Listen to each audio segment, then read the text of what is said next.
Diaper Playtime. Okay, I'll show you again. First, you put this here. That's not how. Maggie said hesitantly. Oh, shush now. I know what I'm doing. Like I said. You put this here, and then you.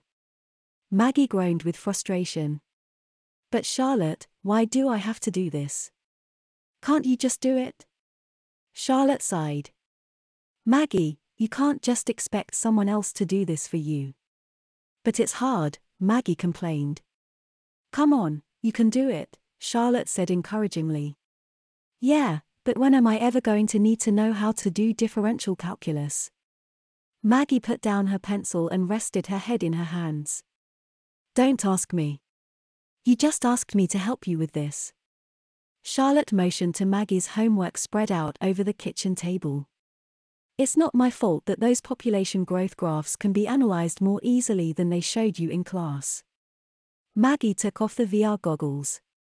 They weren't so many goggles as lightweight glasses with earbuds. Despite looking like a cheap toy, they probably cost more than Maggie's laptop. She carefully placed them on the table before getting up and going to the fridge. She returned with her water bottle. Condensation already forming on the frigid metal. Rolling it back and forth across her forehead before unscrewing the cap and taking a sip. Then she sat back down. Put the glasses back on, and tried to make sense of the bars and graphs on the paper before her. Whenever Maggie looked up, Charlotte was quite literally climbing the walls. She had recently realized that an unlimited virtual wardrobe, and no reliance on the laws of physics, opened up untold possibilities for outrageous cosplay. Right now she was crouching on top of the open door, wearing a red and blue catsuit with a web pattern. Her generously padded posterior made her Spider-Man impression less convincing. The web pattern on the catsuit slowly changed as Charlotte found more reference images online. Finally, Maggie closed her books. She leaned back and sighed heavily. Charlotte jumped down from the door and sat on the corner of the table. She cocked her head to the side and looked at Maggie. So, still dry? Yeah, Maggie said. Charlotte's matter-of-fact attitude about incontinence was still a little jarring to her. That rewrite of yours put things right. I can't wait to get rid of these pads. Maggie reached down and adjusted herself in a very unladylike manner. Good. Wanna see something cool? Charlotte asked with a sly grin. Maggie realized she wouldn't get anything else done before Charlotte got this out of her system.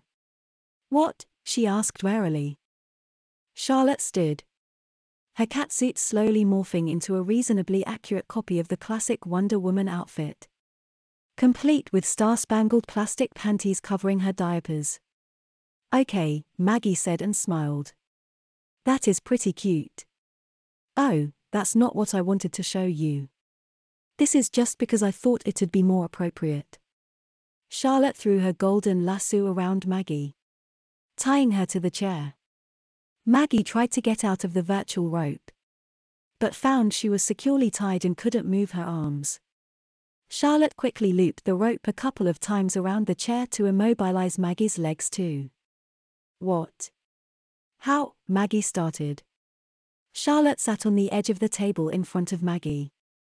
I can paralyze parts of your body to simulate you being tied up.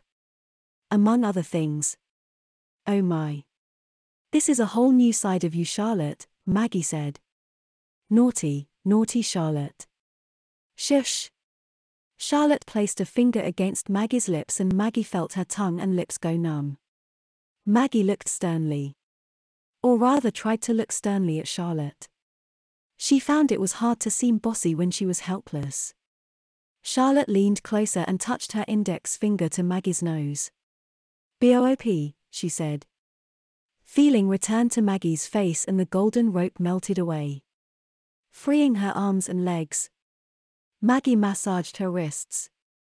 They weren't sore, but it seemed the thing to do after having been tied up, even if the rope hadn't been real. I didn't think bondage was your thing, Maggie commented.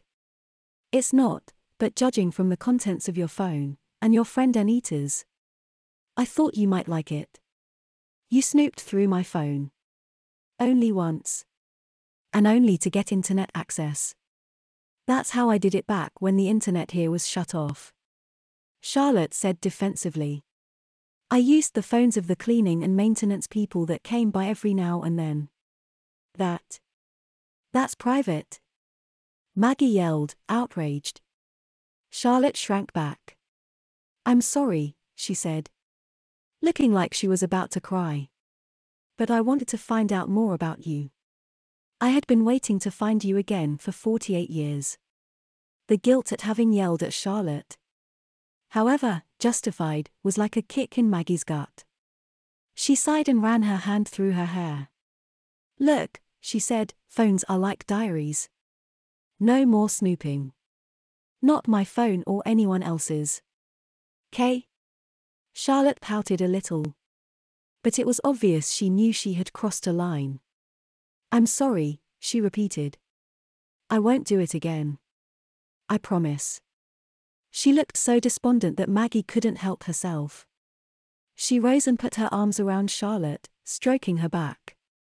She knew that Charlotte was exaggerating the little girl's act. But for some reason, she just couldn't help seeing her as the regressed child she had been at Eliza's. After a little while, Maggie let go of Charlotte and sat down on one of the kitchen chairs. Are you mad? Charlotte asked, still only looking at the floor. Yeah, but mostly I'm disappointed. Maggie couldn't quite believe she had uttered that incredible cliché. I was bad, Charlotte continued. A bad girl. She looked back up, a sly smile spreading across her face. I deserve a spanking. Charlotte, cut it out. Maggie threw up her arms in annoyance. I'm not into that kind of stuff.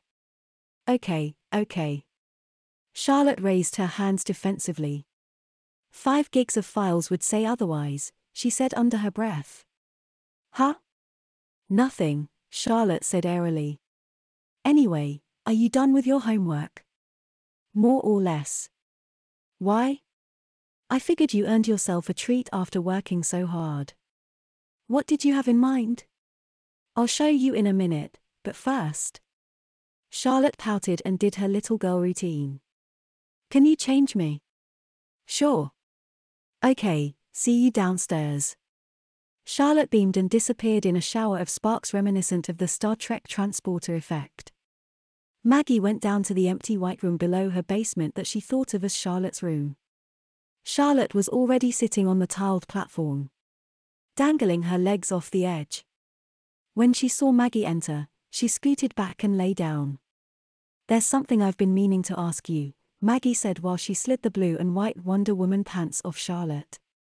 She couldn't feel the material, but it still behaved as if it was actually there. A small voice in Maggie's head said that what she was doing would look really strange to anybody not wearing her VR glasses.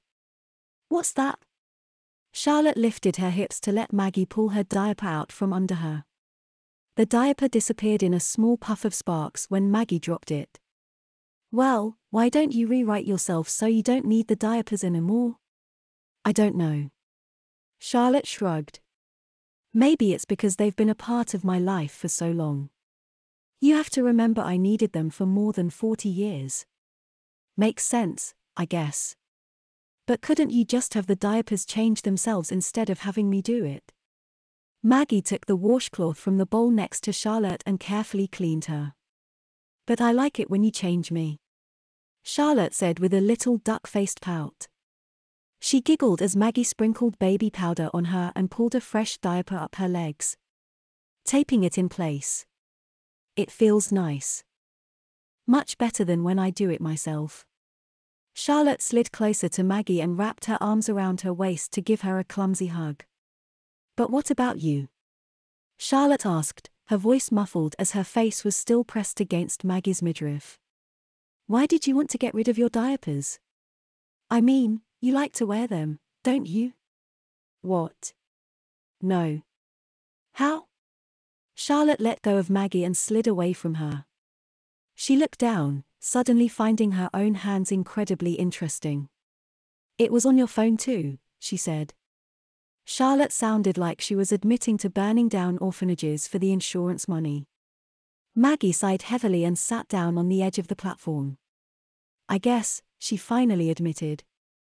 What do you mean? Charlotte scooted to the edge of the platform. Yeah, I like wearing them. Maggie's voice was barely louder than a whisper. She studied her shoes intently. I just don't want to have to use them. Not at all. Charlotte cocked her head. Don't you hate it? Maggie said, not answering Charlotte's question. At first, yeah. But I got used to it. After a while, the diapers was just the way things were. I just stopped thinking about it. Well, I don't want to get used to it. If I'm going to pee, it's going to be my decision, not some software glitch. Maggie crossed her arms defiantly. Charlotte slid off the platform and stood in front of Maggie. She put a hand on Maggie's forearm. But if you could. Would you want to have, like, a red, no, yellow button for it? I mean, that way. It'd be your choice to lose control. Maggie hesitated. It wouldn't be too hard to set up now that I know what to rewrite, Charlotte said confidently. You could probably have the whole thing as an app on your phone. Maggie thought about it. It could be fun. And it would still be her choice. Of course, it would only work as long as you're close to the house. Once you go far enough away from the normal sucker, you'd revert to normal. That settled it for Maggie. The fact that it'd be something that could only happen at home made it feel safer somehow. Okay, she said. Let's do it. Hop up and let's get to work. Charlotte patted the platform and the mattress draped in a colorful plastic sheet appeared. Maggie reached out to touch it. She knew it wasn't actually there. But it looked so real. When her fingers touched it, she couldn't feel anything. But the sound gave it away. Plastic sheets. Maggie looked at Charlotte. Really? I'm just taking precautions. Charlotte said with a grin. But they're not real anyway.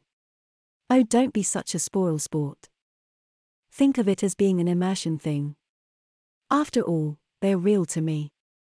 Maggie slid onto the platform, swung her legs up, and lay back. This is so weird, she said. What is? This whole seeing things that aren't really here thing.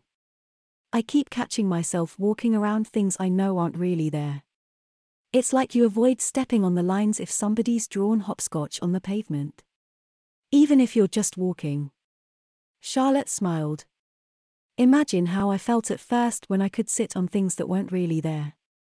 It took me months to get used to the fact that I make the rules for my surroundings. So I think you're handling it pretty well. Maggie only smiled and shrugged in reply. So, are you ready to play doctor? Charlotte asked as her Wonder Woman outfit shimmered and paled to turn into a nurse's uniform straight out of a catalogue of Halloween costumes. Maggie sighed and rolled her eyes. Really? She asked. You went for the provocative nurse? Oh shush.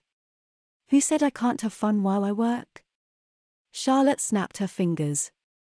A remote control with a big, red button appeared in her hand. What does that do? Maggie eyed the button suspiciously. I can use this to knock you out or real sedatives. And to be honest, I think this is safer. Yeah, I guess.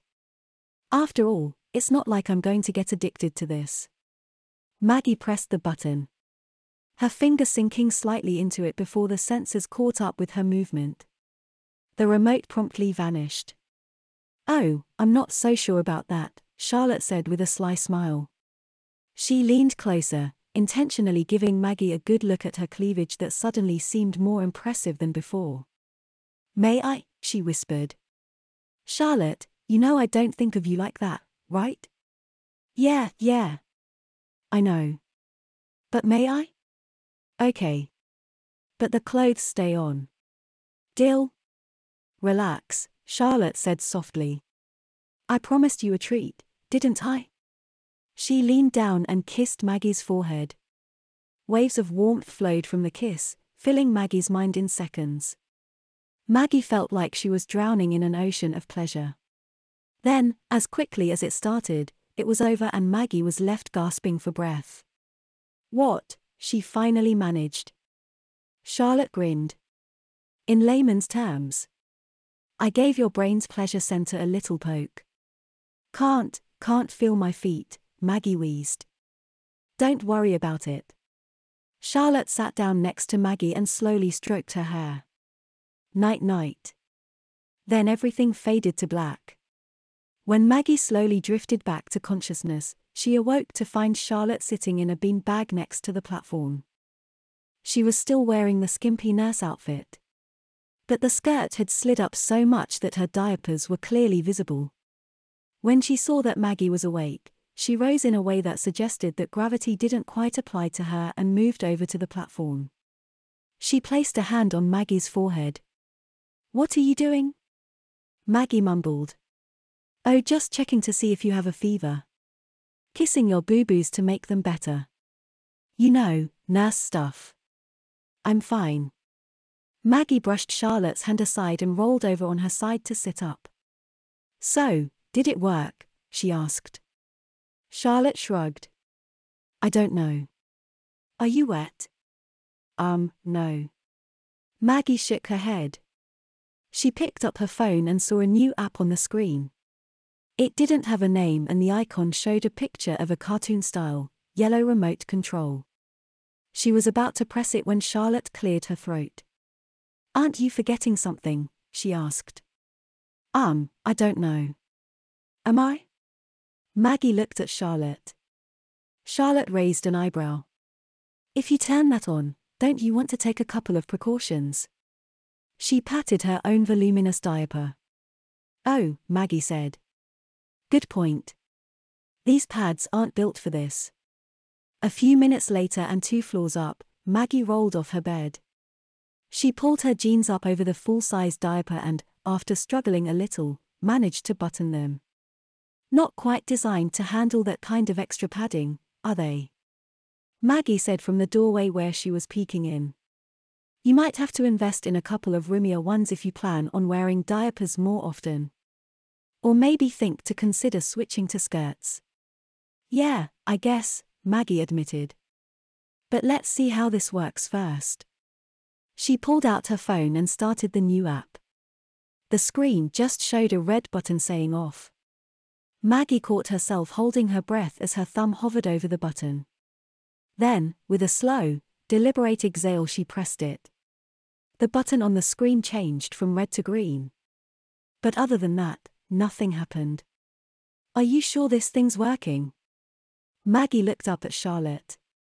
Charlotte seemed lost in thought for a moment. "It's working," she said. "Just give it a little time." "Did you have to go before?" Maggie shook her head. "No, not really." "Well, that explains it then." "Huh?" "Turning off your bladder control isn't going to magically fill it. It only works like that in cheesy stories." "Which you've read," Maggie concluded. "I had to do research," Charlotte said, grinning like the Cheshire Cat. "For science." "I'm sure." Maggie pushed the bag containing her diaper supplies back under the bed and headed to the bathroom to wash her hands. The next hour or so went by pretty much like normal. Maggie did some laundry and cleared the books and her homework off the kitchen table. She was in the middle of making dinner when her phone rang. "Yeah? Hang on while I put you on speaker." Maggie fiddled with the phone and put it on the shelf above the stove. "Okay." "Hey, Maggie," Anita said from between the pepper and the oregano. "Are you okay? Chris said you haven't been to class for a couple of days." Yeah. I've been sick." "Oh. Do you need anything? Like groceries? Or beer?" "Nah, I'm feeling a lot better now. I just didn't want to move too far from my bathroom," Maggie said, deftly avoiding the whole truth. Say no more. Anyway, I just wanted to check if we're still on for the big game on Saturday." "Anita?" It's a poker game between you and me and the boys. It's hardly the big game. Maybe not for you, but I have to take Max down a peg or two. He's been getting a little uppity lately. Really? And your usual way of dealing with it isn't working? Anita only chuckled in reply. Just then, Maggie felt a warm rush in her diaper. Oh God, she said with a surprised gasp. What? I have to go, Maggie said quickly, reaching for the phone. Ah, Anita said, coming to her own conclusions. By then, Maggie hung up and leaned on the kitchen counter, trying to stop the pee that was flowing into her diaper. It soon slowed to a trickle. But Maggie wasn't sure if it was because of her efforts or not. Whatever the reason was, it didn't change the fact that Maggie felt the warmth spreading back across the lower part of her butt. It was both strange and familiar at the same time. The lack of warning and control actually felt kind of exhilarating. Maggie smiled, feeling the damp, velvety padding brushing against her skin. Just admit it. You love it. Maggie turned around to see Charlotte sitting on the edge of the table, dangling her legs. Excitement quickly turned to embarrassment as Maggie realized what she must look like. She snatched her hand away and turned back to stirring the pot on the stove. It's okay, you know. Charlotte poofed from the table to the kitchen counter next to the stove. Maggie remained silent, focusing her attention on the contents of the pot in front of her. What? Charlotte asked.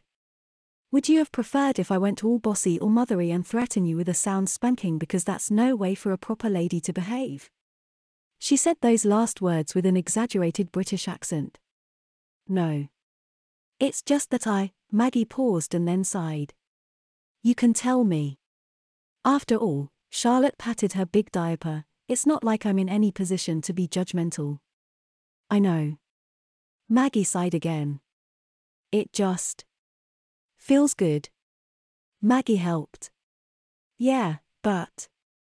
Well, isn't that what you wanted? Kind of. What do you mean? Maggie turned back towards Charlotte and leaned against the wall, a sheepish look on her face. You're gonna think it's stupid and weird. The non-corporeal, diaper-wearing scientist who's been dead for 7 years is going to lecture you about anything being weird. Really? Maggie closed her eyes and took a deep breath. It's not the peeing. I could do that any time I wanted. Then what? It's the whole, not helplessness. Maggie made some indeterminate gestures while she struggled to find the right word. Feebleness. Charlotte asked helpfully. Disability? She grinned at wiggling her eyebrows. Impotence? Maggie rolled her eyes at Charlotte, who smiled back with mock innocence. So you're saying is that what you like is not being in control? What's so bad about that? It's kind of what happened in Eliza's place. Maggie looked down. And I didn't want to make you think I wanted to go back there. Charlotte put a hand on Maggie's arm. I know you don't. Maggie looked back up at Charlotte. It's not like I like not having control in general. I don't want to be tied up or anything. It's just with the diapers. Millimeter hem. Charlotte didn't say anything else, feeling that this was something Maggie needed to get off her chest. And I don't want to go full baby either, with pacifiers and onuses and stuff. I know it doesn't make sense. It's just that it helps me relax. I don't have to worry about anything. So would you want to be cared for and changed by someone as well? Not like Eliza, but somebody else. I don't know. Maybe, Maggie said hesitantly. But sometimes I want to do that to somebody else. Like you do for me? Charlotte asked quietly. Yeah. Christopher? Maggie gave a short laugh. Yeah, like he'd go for that. Maggie poured the contents of the pot into a bowl and filled the dirty pot with water, leaving it in the sink for later. She brought the bowl to the table and sat down, smiling a little. Did you just? Charlotte was lying on her stomach on the table.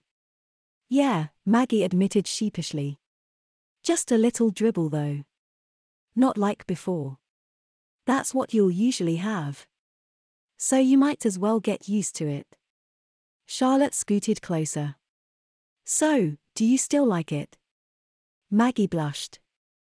I'll take that as a yes, Charlotte said with a grin. You know what?